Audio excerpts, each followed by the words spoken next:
Welcome back to the SpeedTour coverage, and once again we are getting ready for some more single-seater action this time, and I am joined by the current champion of 1600, so a man who does know all about it. In fact, he's actually doing some driver coaching as well for Sullivan Racing, so we'll get a good insight into my guest, Thomas Schrag. Let me get that right?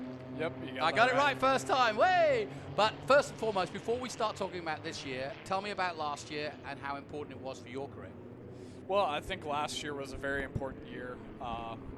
Honestly, with the race crew, I had a great time, and you know, I had to stay consistent. The years before that, I didn't plan on ever racing with the team, so it was a little bit different than I thought it would be. And you know, Greg Rice, he put me in a position to win the championship, and he did everything he could all year long to make sure my car was just running at its best level. These cars are all pretty much identical. What's the key to racing and winning in these sorts of cars? Because it's a big field, not a lot of room for error, and a lot of people trying to do the same thing. Consistency, for sure. Yep. That's an easy answer for that one. I think that every race you look at it as an opportunity to win, but also another opportunity to just further yourself. Here we go then, the start of the FRP 1600 race 1 from Lime Rock and into the lead. Eli Navarro, the pole man, Jack Sullivan chasing him down. Porter Aitken in the mix as they dive through the right-hander and head towards the famous left-hand turn here at Lime Rock. Good clean start by everybody there, and it looks as though everybody's gonna sweep on through. From the drone you can see it nicely, but now you start to see how tight it is. Some of them 3 wide at times, and you've got to be so careful. And as you say, Thomas, it's all about consistency and staying out of trouble on a track like this. Yeah, for sure. I mean, you look at the top 2 guys right now, they're kind of working together to get away. Third, Misha, he's catching up a little bit. So breaking the draft is key in these cars, which they are almost about to do right now on lap 1, which is very important for the rest of this race. Yeah, you mentioned Misha. Misha Goikberg is a man who's just been commentating on in TA2. So he's cheating a little bit because he's already had 100 miles already today. So we'll keep an eye on the Canadian as he flies by in the 03. He started 4th. He's in 3rd at the moment. There you see him. But it is, I think, Eli Navarro. Now, you're looking after Jack Sullivan. What's his prep been? He got a front row start, but pretty good prep for this race? Yeah, he's coming off a great weekend at Mid-Ohio, his home track.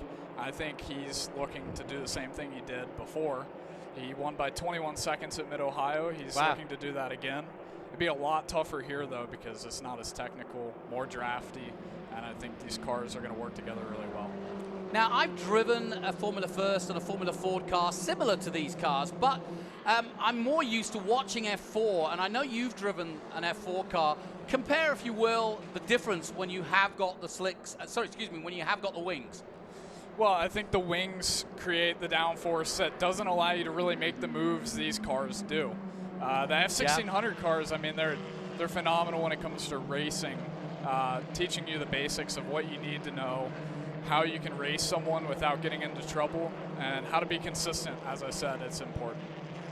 Well, the field's starting to spread out. Just to give you an idea, because we joined it rather late, Eli Navarro was the pole man. He did a 59.9 in his qualifying, 15.4 by the man behind him, Jack Sullivan, who we were just talking about. Porter Aitken, who did so well at Atlanta. I remember him having a good run that weekend. Started 3rd. Misha Goikberg, the Canadian I just mentioned, who's done TA2 already. There he is, going through shot. And behind him, Colasacco, is it Colasacco?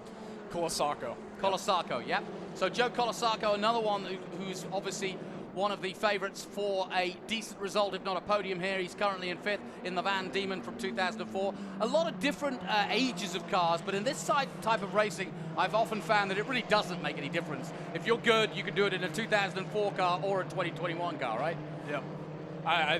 I've raced a 1989 Euro Swift. Have you really? 2 cars spinning there, or at least one of them spinning going on the grass, the other spinning round and getting back out on track, but 2 cars involved coming out of the exit of turn 1. And if we get a replay, Thomas, I'll let you describe the action because you're far more used to seeing that or doing that, or avoiding doing that, should I say. as they head out of the Newman Straight and up the hill one more time. Perfect track to learn here, Lime Rock. I know that the Skip Barber School is here, and Skip Barber himself obviously presides over it. But a good track to get your head around how to race, yeah? Yeah, I believe so. I've seen it raced on the sim many times. I've raced it on the sim many times. I've never raced here before in real life, but it definitely is a proving ground for most of these younger drivers. You know, you're 17, am I right? I'm 18. 18 now, yeah. I really wish that Sims had been around when I was your age, if not younger, because I can't emphasize any of the kids out there, you heard it first from the current 1600 champion, you got to get on a sim. You got to get, and that's the way to learn motor racing, because it is expensive, I'll grant you that. And if you don't have the money to go racing, then get yourself a simple setup, which shouldn't cost a lot of money. You can get one secondhand, you can go online and buy a secondhand one, and learn racecraft, because before you step into one of these machines, you need to know what you're doing, and you haven't got a chance because everybody is doing the sim, right? Oh yeah, these days, you know, I didn't start until about 2020. The COVID times actually spurred a lot of this to happen. Sure. So that was a way for me to get on track without actually being at a racetrack, so it was very important. So we're watching the action here from Lime Rock, and I'm just trying to find our FRP stuff here to get the timing right. Here we go. So it is Jack Sullivan leading the way, Eli Navarro dropping to second place, and Porter Aitken now in third. Goikberg's dropped to fourth, and Etten Hoyk, talk to me about him. You said to me before the race started that he might be in the O2, somebody to watch to come through. He's in fifth at the moment. Well, he's very experienced. I raced against him last year as well, so he has a full, if not close to 2 seasons under his belt, which is very important in this series. Experience does matter. That's why we all have driver coaches at this level. All of us have been through it. We have different guys. My driver coach was 2020 champion Simon Sykes. Very important for me to listen to him and what I could do better. You know, he really played a great role in my development as well, so shout out to him. And what's next? I mean, I'm just gauging this. You come from karting, you do a little bit of this sort of racing. Is next F4? Well, I think F4 from this is a little bit of a sidestep, but I think it leads into the same sort of feeder series. So yeah. USF 2000, that's the next one up. USF Pro 2000 and Indy Lights into IndyCar. Yeah. Ooh, one car going very wide there from the drone. You see it, and now he spun it round. He just lost traction there, and once he got on the marbles, offline, you just lose grip immediately, and he really didn't. There wasn't too much drama there. He just kept going wider and wider. See the fans huddled under the trees. It's pretty hot here today. So what do you tell Jack Sullivan? I mean, he's doing a good job so far, but what have you been talking about? Well, the start's very important in this race for him. As you saw, he got out to an early lead. That's the plan every time, is you want to be in the lead at start. But especially here at Lime Rock, it's very important to have track position. So that's pretty much what I told him. He decides his race off of this start, so it's very important to him. Well, we've been talking about Hoyk. He's in, fifth position at the moment. This is a good battle between the 21, which is Dave Petsko. Is it Petsko? Yeah, Petsko. But they're further back in the pack, but it doesn't matter where you are, it's always a good battle. 8 laps gone. And there's your top 10. Baxter at the back of that top 10. Kazuba in 9th position. Naranjo, is it Naranjo in 8th position? Colasacco in 7th. Then Defense in 6th. Goikberg, Aitken, Navarro, Sullivan. So tell me about Jack Sullivan. You're representing and helping him this weekend. Has he got what it takes to go all the way? Well, I think what he showed at Mid-Ohio, he definitely has what it takes to go all the way, but he's got Eli Navarro behind him, so you got 3rd, 4th, and 5th as well catching. They have to work together to break away. If they don't, I would see this as a 5-car race, which I expected it to be about a 5 or 7-car race, so we'll just see how it plays out here. Like I said, most of the cars are different ages, but they're all pretty much of the same spec. There's no car that you would say, oh, that car's engine's much faster or whatever. Everybody, the whole point of this is to look at the talent. So let me ask you a sort of reverse question. Not what you can do well, but what are the sort of mistakes you can make? Let's put you back in Jack's position. What mistakes can you not make while racing at this close level? Well, I think you make hundreds of decisions in these races, and if you make one wrong mistake, then it can cost you the day, if not the weekend. I've seen it happen before, plenty of times. But I think when you're in the lead, you have to settle down a little bit. At this point, you're 10 laps in out of 25. You haven't broke the draft yet, so I don't see you doing it now. The first couple cold tire laps that you get on track, that is your time to pounce. I think you'll end up breaking away. I've did it several times. So many others have as well. But at this point in the race, you have to settle down and start looking at the end of the race and see what you can do then. Great battle between the 02 and the 03. The two blue cars glued together as they come out of 7 and onto the main straight again. But we've got battles all the way through this field. Look at this. Great stuff. Into turn 1. Nothing between the leaders. And Sullivan holding on, trying to make it wide as he possibly can. Into the left-hander next. And as you say, Navarro putting massive pressure. And in fact, Aitken in third place is now catching both of them. The drone really giving us a perspective of the lead group and that second group. And it's just as tight between Goikhberg and Hoyt. Those two going at it. How about the tires? I mean, I'm guessing that with a junior series like this, it's not about tires going off. You probably could keep the tires throughout the race. Yeah, I believe so. These are only 30-minute races, so the tires, they stay in very well. Actually, they can get a little bit greasy on a hot day like this, which will make it a little more difficult to drive them. But as we've seen over the past, I think the fall off isn't as bad as most tires, especially in the higher level series. They still are softs, but at the same time, some people call them bricks, so. Well, I've noticed one thing in my life, that racing drivers are never happy with it. Whatever their equipment is, they're never happy with it. Great battle, Liz. Look at this, 6-way battle. How long does it take? I suppose karting helps, but it must take a long time to get used to being that close to that many people and still coming out on, either on top or at least in the middle of it all. I think it depends on the driver. Yep. Obviously, I think most of these front runners in their first couple races have been up there, and they show that. We know who the fastest guys are, and we expect them to come and compete every weekend. Like I said, lots of different chassis manufacturers, Miguel, Piper, Van Diemen, all famous names in junior ranks over the years. And here comes Aitken for a pop out to second place. Can he get it? Oh, that's nicely done. What about that, champ? Happy with that? Nice move. Yep, nice move indeed.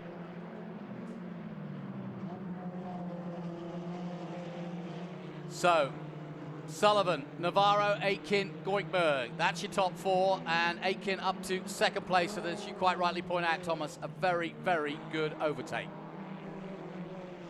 Now, Sullivan's got it all to do. The gap, half a second or just under. And if he can, he'd like to just pull away just a little bit. I mean, half a second's quite a long way, actually, in a race like this. But now the top 3 glued together as they come down towards the Bennett Bridge Hall downhill corner. A crucial corner here at Lime Rock. You've got to get good drive both in and out of here.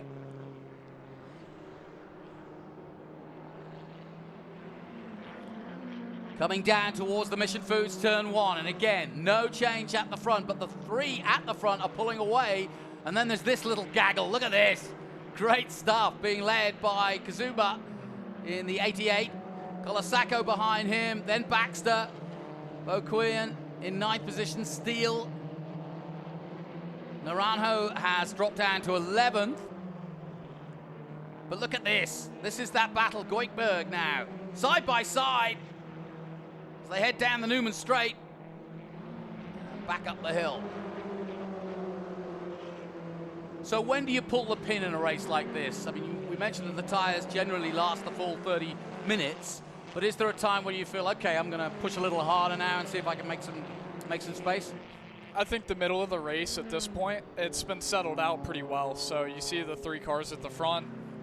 If I'm any for the move. Of them, especially the 0-1 back there in 3rd, probably laying off and just ready for the end. But we'll see if he has the speed to keep up with the top two, because he's getting pulled away from. It's a big gap now. Yeah, Aiken now taking the lead at the three-dimensionals left-hander and taking the lead away from Sullivan for the first time, but Sullivan trying to make a pop back at him down that back straight. Very close indeed. The 19, the grey and red that's led most of the way, glued right behind the number 21 who now leads. Excuse me, the 21 is the back marker, but Aiken is the one in the 99 leading the way. There's Goikberg in the 03. So there's traffic to contend with, and Sullivan pounces at just the right time. So he used the traffic well, but they stay in second place, and Aiken leading the way at the moment. He's got the inside line. As Navarro and Sullivan doing a good job. Hey, driver coach, is he doing what you wanted? Yeah, absolutely. I'll tell you what, he's been in the thick of it. This has been a good race so far. So, half a second for Aiken, and he's done a good job. As these two battle, it's just, I mean, that's the other thing. I mean, you're not on radio contact with him, so you can't tell him. But if he keeps this battle up, these two in second and third are actually playing into the hands of Aiken by giving him a bit of space here while they battle, aren't they? Yeah, they're definitely playing into Aiken's hand right now. Obviously, the lead is a position you want to be in if any of this happens. And it looks like Aiken has actually broke the draft. Is very close. So if they keep battling like this, we'll see them drop back to the third and fourth place cars. Yeah, in fact, the gap was half a second now. Look at it, 1.4. So that one lap alone has really helped Aiken. Porter Aiken, who, like I said, definitely one of the contenders, looking very good for the year ahead. A lot of racing still to come from the 2023 season. And don't forget, FRP 1600 and 2000. Have you driven one of those cars as well? I have not driven an F2000 car before. Would you like to? Oh, yes, for sure. So what's next for you? You told me you had a test in Britain. Tell us about that. Oh, it was a phenomenal test at Alton Park Circuit. And great circuit. It is. It is. And the day was cut short due to some sleet and snow, but that was back in March when there was a couple inches of snow on the ground over there. Well, you're from Ohio. You know what it's like to race in the snow. I've never raced in the snow, and I'm not going to attempt it. But I love it. I would definitely like to get back in one of those cars here soon. If not, USF 2000 comes to Mid-Ohio 4th of July weekend, and that's a goal of mine. So home track, maybe step in one of those cars for the first time and give it a shot. And Indy's the goal for you? Oh, yes, for sure. So you'll be watching the 500 tomorrow? Yeah, I don't have anything else to do. I've blocked out a day for it. We don't have racing, so good. Indy 500 is the main watch party of the day. I'll bet. Well, as we've been chatting, the top three are now back glued together again because Aiken has lost that 1.4 second lead and Sullivan is taking strips out of him. Sullivan looking for a way as they come onto the main straight to make the move. Now, driver coach, how does he make it and where? Right now. If you see the leader not blocking into turn one, that's a free opportunity. And that's he's taken it. Nicely done. You know, I preach this to him the whole time is if you get anybody to your inside, you've got to hold it. Anytime you fall out of the lead, it's a dangerous thing. You saw, you know, what happens is you fall back to second. The guy in third pounces. Now you've lost the draft. If that guy in the lead, you know, as Aiken was, he could have broke away, but I don't know what he did. Yeah, I've got a feeling that Aiken must have made some sort of mistake because it was 1.4 and Sullivan now back leading. And in fact, third place Navarro is still very much there in the 01. So the three of them glued together here. 19 of the 25 as they come down to the final corner, the Bennett Bridge Hall downhiller. And a bit of a moment there for Navarro, just touches a wheel, and that can be all it takes. As you said, you've got to be precise, you can't make mistakes, but that's taken the drive away, surely, from any attempt he might have had at turn one. Colasacco and Goikberg still going at it. Goikberg losing out at the moment to sixth place. Colasacco up to fifth. And 5 laps to go in what has been an intriguing first race for the FRP 1600s. Alongside me, Jonathan Green, is our current champion, Thomas Schrag, and really enjoying listening to your insights here. I know you're helping Jack Sullivan on his way for Sullivan Racing. Is it a family affair? Yeah, it's just like my family. It started off as a team of just my dad and I. And, you know, some people, they don't get the opportunities that I got, you know, like racing with Greg Rice and Rice Race Prep this past year. Yeah. And it is all about opportunity in racing. It's a strange sport in that respect. You've got to be in the right place at the right time. And I suppose you can say that of any sport, but it seems to be more true of motorsports. It really does make a huge difference if you make it into the right car, and certainly to be surrounded by good people who know what they're doing and know how to handle a youngster and give them the best advice and nurture them. It's not about just forcing them to race and telling them what to do. You've got to nurture them. And that battle in the midfield, look at this. About 8 cars involved as they come through Mission Foods turn 1. I bet that's a lot of fun when there's 8 of you out there like that. Well, it's not ideal to be in that group. But no. Obviously, you want to be in the position of the 19, 99, or 01, but it all starts with the start of the race still. No matter what you do, the start of the race, if you start far back like Ayrton Hauk in the 02 did, he's made his way up to 4th, but it just hasn't been good enough to catch that lead pack. No. Here comes Aitken again on Sullivan. He's got that inside line. Sullivan tries to defend, but has to settle for second. He looks to the inside. He'll try to stay tight and stay in there, but he's going to have to settle for second, and Navarro poking his nose forward as well. Now, let's talk tactics, Thomas. I'm going to put you in Sullivan's position. How do you tactically play this to be at the front, at the checkered flag? Well, we've got 4 laps to go, about 3.5 now, but I think he's going to work with the 99 a little bit here. You don't want to put yourself in a position where you get attacked from 3rd. That's how you lose the race very easy. I think, honestly, if he's able to make a move right here or next lap on the front straight to the lead, that's probably the best position to be in. Yeah, at most tracks, like a Mid-Ohio or Road America, I would say that, you know, being in second on the last lap could be an advantage because you've got time to make the move. Here at Lime Rock, you kind of need to be leading going into that last lap. And here's a chance look at which Navarro moving up to second on that little maneuver there into Mission Foods. A lock up there from Hauk. Or is it Goitberg who's got up to 4th? But this is also a really good battle. Sullivan now at the sharp end, but Navarro second, and Aitken drops to 3rd, having led this race. Fascinating. That's how quickly it can change, huh? Very fast, and you see this move right here. This is a time killer to some people. You look at the gap that Sullivan just pulled, and that's what I'm talking about, getting to the lead at the right time. You're right. You get attacked from 3rd place, and that could mean your race. I mean, that settles out the podium, and at this point, if Jack Sullivan holds on to this lead and doesn't make any mistakes, he might be in position to move and walk away. We've been some really good battles here, and it's not over yet. We're on lap 24, the penultimate lap of this race, and everybody vying for position. Good to see the Canadian Misha Goitberg doing his bit in single-seaters, and he's not done by any means. Him and Hauk going for it. Colasacco in 6th place, then back to Kasuba, Steele, and Naranjo in 10th position at the moment. But we're watching this intriguing battle. Less than a second between. You can throw a blanket over them. Sullivan, Navarro, and Aitken. Each of them have had a pretty good run at the front. Navarro not so much, but certainly Sullivan and Aitken has led predominantly. Now they're coming into traffic, and will that play a part, I wonder, Thomas? Well, I think at this point, Jack Sullivan is not needing to block. Just one solid lap, you know, get by these cars safely. I've seen it happen many times. People try to make moves on, you know, back markers, and it doesn't work out very well for him. He's got to just take what he can, and we'll see what happens on this last lap here. Final lap then, Sullivan in the 19 leads the way at the moment. Jack Sullivan, his coach alongside me, last year's champion. So this is all working out nicely.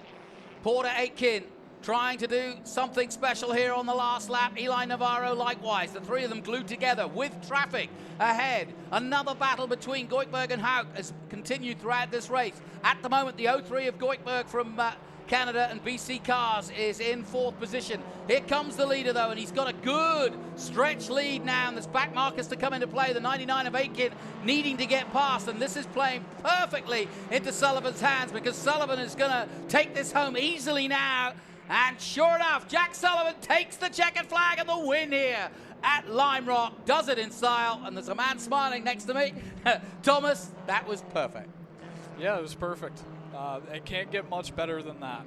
The middle of the race, I was kind of sitting there on my toes, you know, wondering if he was going to be able to catch Porter Aiken, but it all worked out.